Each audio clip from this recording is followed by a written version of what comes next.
Robson, primeiro eu quero te agradecer por estar aqui com a gente no 15 Minutos, é uma honra ter você aqui. E a gente já terminou a eleição da governadora aqui em Minas Gerais, com a eleição do Fernando Pimentel, e um dos temas mais sentidos dos mineiros aqui em Minas Gerais é a segurança pública. Segundo algumas pesquisas como a do Ibope, os dois grandes temas, embora a mobilidade urbana tenha sido tão falado, principalmente na capital em 2013, os dois grandes temas são segurança pública e saúde. Então, o convite para você estar aqui, obviamente, é para estar discutindo um pouquinho com a gente, explicando para nós o que é esse tema que deixa todos tão assustados. Daria para você começar fazendo para a gente um resumo, um balanço, uma síntese de qual é a situação da segurança pública em Minas Gerais? Ou até diferenciar por região, se você quiser. Bom, Rondé, em primeiro lugar, uma alegria estar aqui com você, com a sua equipe. Sou um dos que acompanha o trabalho seus, gosto muito, né?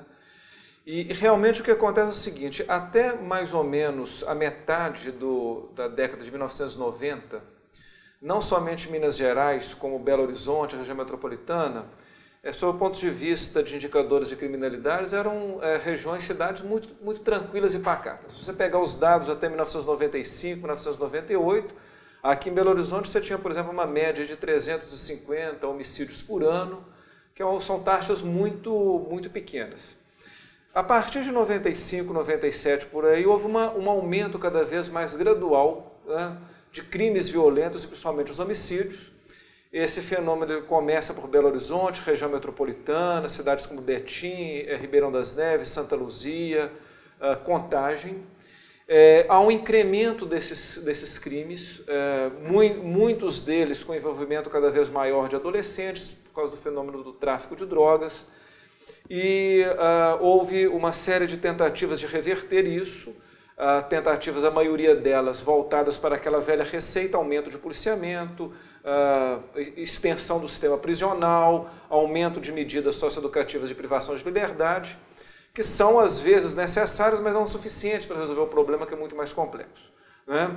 Quando Aécio Neves assume o governo em 2003, né, ele realmente teve o mérito de fazer uma reestruturação no aparato de segurança pública, que era dividido numa secretaria de segurança, que cuidava do sistema prisional e da polícia civil, né, e a polícia militar é uma instituição muito grande, muito autônoma, né, tentou criar sedes, articular essas duas instituições, políticas voltadas para enfrentamento do sistema prisional, que era caótico à época, né, eram 23 mil presos, a maioria em delegacias, distritos policiais, denúncias internacionais, Anistia Internacional, Human Rights Watch transbordando, muito problema na área também do adolescente infrator e nenhuma política voltada para a prevenção, né? Foi ali que surgiu um pouco a ideia do programa Fica Vivo, que nasceu inclusive uma crítica que eu faço um pouco baseado ainda naquela ideia de guerra contra as drogas. A gente depois pode voltar um pouco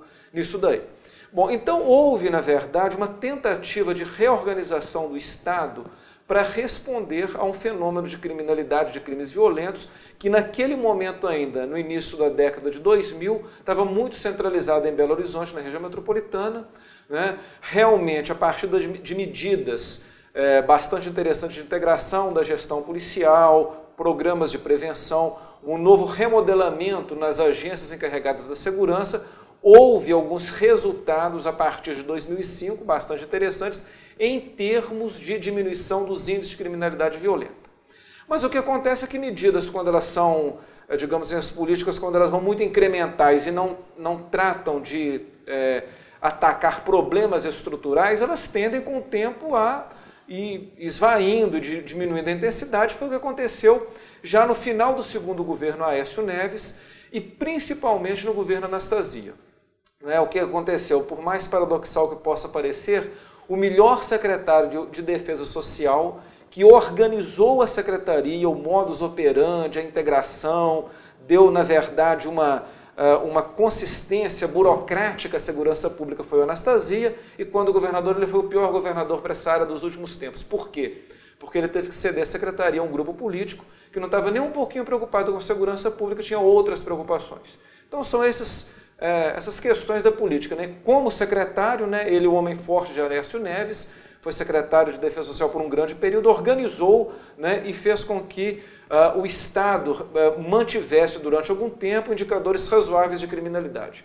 Depois, no governo dele, degringolou tudo e essa distensão, vamos dizer, tem a ver com vários fatores. Primeiro, uma política que não deu conta de manter ações de integração e gestão policial num estado tão grande, então o que controlava aqui na região metropolitana começou a vazar pelo interior, a criminalidade começou a alcançar indicadores muito preocupantes em vários pontos do interior do estado, um estado grande como o nosso, problemas de gestão, um recrudescimento de novo da pauta policial, né? Se a gente pegar o orçamento do estado na segurança pública, Aécio Neves realmente teve um investimento muito grande, mas insustentável, ainda mais numa situação de um Estado que foi se endividando cada vez mais. Eu fiz um estudo sobre a segurança pública, os gastos de segurança pública em Minas Gerais em 2011 e pude observar, por exemplo, que cerca de 80% de 8 bilhões e meio gastos era para pagamento de ativos e inativos das duas polícias, porque hoje, ao contrário do senso comum, né, nós temos o oficialato da Polícia Militar e os delegados da Polícia Civil que ganham bem e aposentam muito precocemente.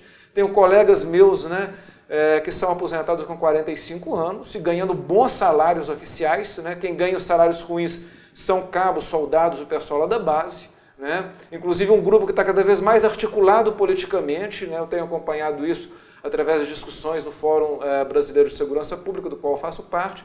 Então nós tivemos um momento de deterioração da segurança pública, os indicadores hoje de crimes violentos, Minas Gerais são os piores indicadores do Sudeste. Se você for comparar o que aconteceu em São Paulo, que é um case em termos de redução de homicídios, com todos os custos que essa redução teve, o aumento do sistema prisional e a partir daí a criação do PCC e o que ele representa, né? Mas houve uma redução, houve redução de indicadores de crimes violentos no Rio de Janeiro significativas, principalmente com essa metodologia da UPP, que é outra política incremental que não resolve o problema da segurança pública no Rio, que na minha opinião tem a ver com as duas instituições policiais altamente comprometidas com corrupção e má gestão, etc. e tal, e também no Espírito Santo, que tinha um problema de crime organizado, e numa parceria entre o governo federal, um governo estadual, órgãos do Ministério da Justiça, reverteu bem a situação. Então hoje, digamos assim, em termos de crimes violentos, Minas Gerais tem feito feio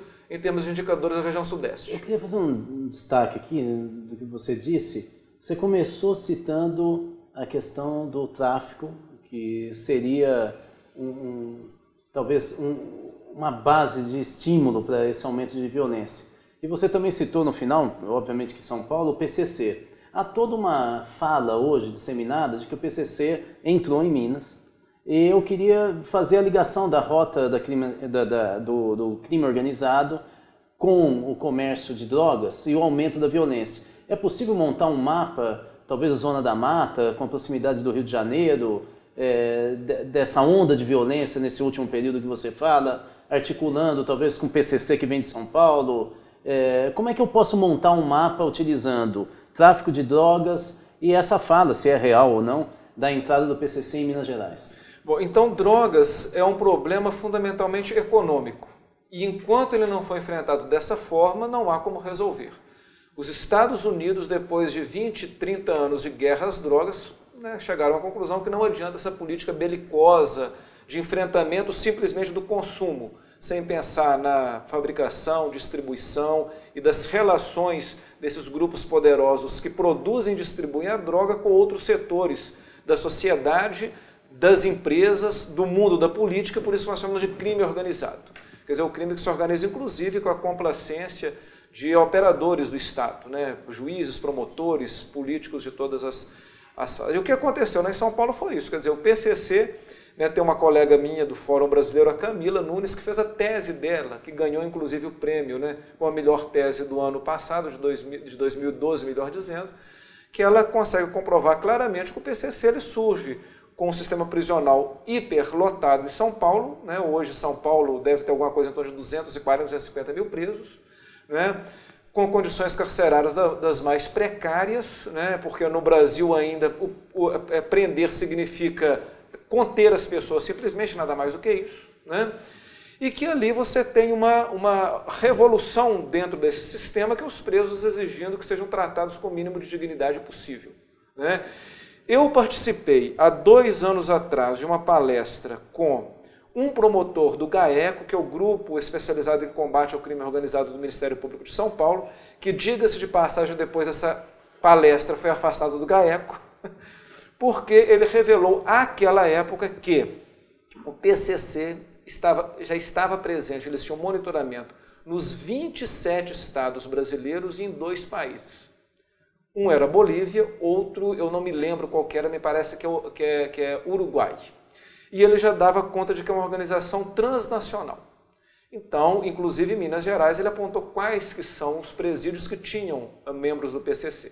Então, hoje, realmente, né, e isso é muito preocupante, Rudá, porque aqui em Minas Gerais nós tivemos um incremento do sistema prisional absurdo nesses 12 anos.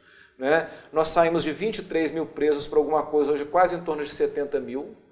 Boa parte desses presos, tanto em Minas Gerais como no Brasil, sequer tem um processo transitado em julgado, são presos provisórios, superlotando unidades prisionais. Nós temos um aparato de segurança muito frágil, porque a maioria dos agentes são agentes não concursados, né, pessoal que trabalha precariamente. Há uma tentativa de controle ainda um pouco pela força, que a gente não sabe o que isso vai dar.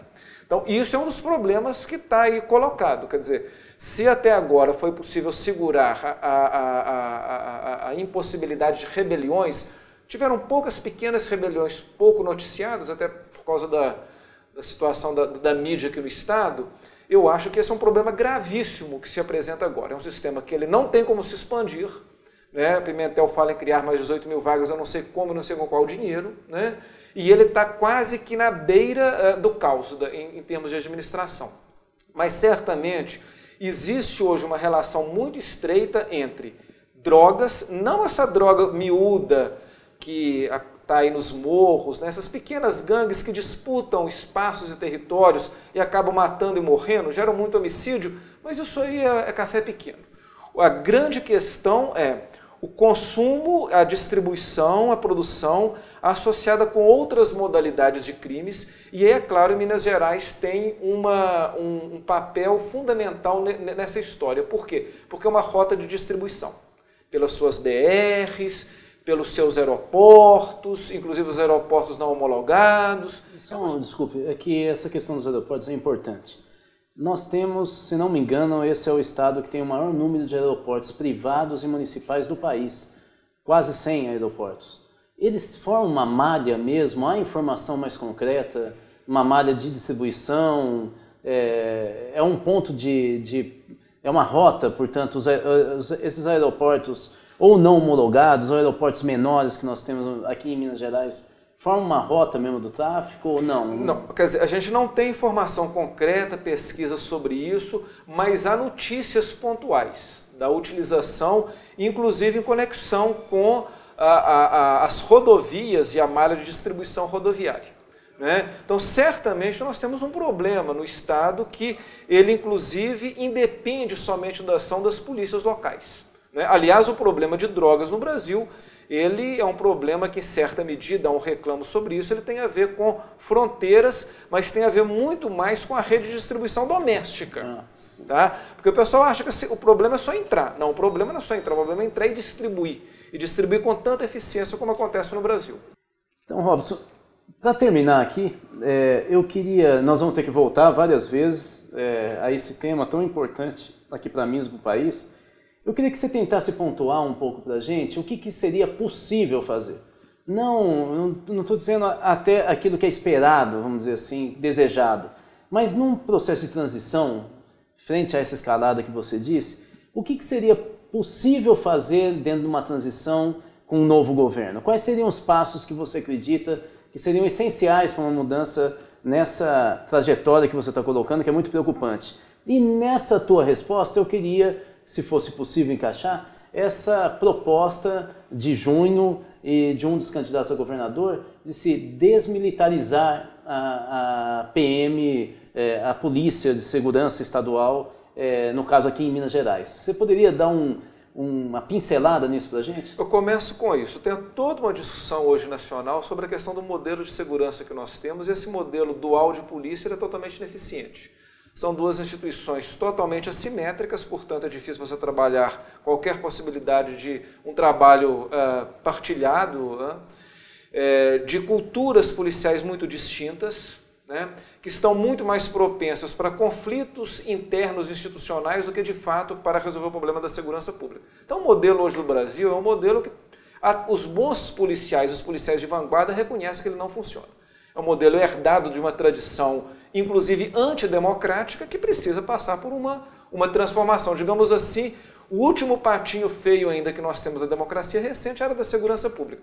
Na minha tese, eu, inclusive, trabalho um pouco isso, Rudá. Eu acho que a falta de iniciativa dos governos, tanto no plano federal quanto nos estados, somado a uma ideia da sociedade que segurança é só polícia, só violência, etc. e tal. E, por fim, os grupos, né, digamos assim, principalmente dos policiais muito bem organizados, formam, digamos, uma grande coalizão que impedem mudanças. E os governantes, eles não querem ter os custos dessa mudança, que é uma mudança custosa e a longo prazo, né? Mas então essa é uma questão. Nós precisamos de pensar hoje, o que se pensa? Polícias de ciclo completo, com base territorial. Então você teria uma única polícia que poderia operar, por exemplo, numa região metropolitana, numa região que tem uma especificidade em relação à criminalidade, ou polícias que atuam em determinadas modalidades criminais, mas também de ciclo completo. Então tem uma polícia que investiga e que trabalha só com homicídio, outra só com crimes contra o patrimônio, mas para não ter essa dualidade e essa competição. Então eu acho que a discussão hoje ela caminha muito nesse sentido. Precisamos de mudanças constitucionais. Para mudanças constitucionais do artigo 144 nós sabemos como é difícil, ainda mais com o Congresso atual, que pelo estudo que nós temos feito é um Congresso ainda mais conservador. A bancada policial aumentou a participação. Dentro da bancada policial, quando a gente vê o perfil dos partidos e dos policiais eleitos, eles são mais de direita, mais conservadores. Então eu acho que as mudanças de curto prazo, elas não são, digamos assim, visíveis. Pelo contrário, eu estou prevendo até algum tipo de recrudescimento, por incrível que pareça. E aí no âmbito doméstico, eu acho que os desafios são enormes. Primeiro, como você conseguir, por exemplo, aumentar o contingente policial como foi prometido com o Estado totalmente quebrado e com o custo hoje que você tem com a segurança pública? Como resolver o problema do sistema prisional hiperlotado e que precisa de mais vagas? Qual que é o déficit hoje de pessoal da segurança? Porque com a aposentadoria precoce, 25, 30 anos, né, você tem que repor rapidamente esses quadros que você não forma do dia para a noite. Qual é o déficit que nós temos? O déficit é um déficit grande, alguma coisa em torno de policiais militares, alguma coisa em torno de 15 mil, alguma coisa em torno de 10 mil policiais civis, e na área prisional alguma coisa em torno de 20 mil vagas. Porque o problema é o custo associado a cada contratação, associado a cada vaga no sistema prisional. Então eu vejo muitas complicações nessa área. Acho, pela experiência que nós tivemos do Pimentel aqui em Belo Horizonte, na área da segurança pública, ele foi uma pessoa que optou em fazer uma política tradicional na área da segurança pública. Por exemplo, criou uma guarda municipal, mas criou uma guarda municipal à imagem e semelhança da polícia militar. E ele poderia ter criado uma guarda municipal diferente, como muitos lugares. A Constituição permitia isso. Acho que ele terá muito poucos espaços de mudança, vai depender muito das alianças políticas que ele terá e quem será o pessoal da área da segurança pública, da defesa social. Eu, sinceramente, como um democrata, espero que os ventos democráticos eles possam continuar soprando e possam soprar intensamente. Tenho poucas esperanças nesse sentido. Bom, eu não sei se eu saio mais tranquilo, mais preocupado depois da sua conversa. Quero te agradecer muito, já estou refazendo aqui o convite. Daqui a pouco vamos, logo depois da indicação dos secretários. Gostaria muito de te ouvir o que você espera com o perfil do novo secretário de Segurança Pública e aquelas outras secretarias que dialogam com ela. Muito obrigado, Robson. Eu que agradeço. Até a próxima.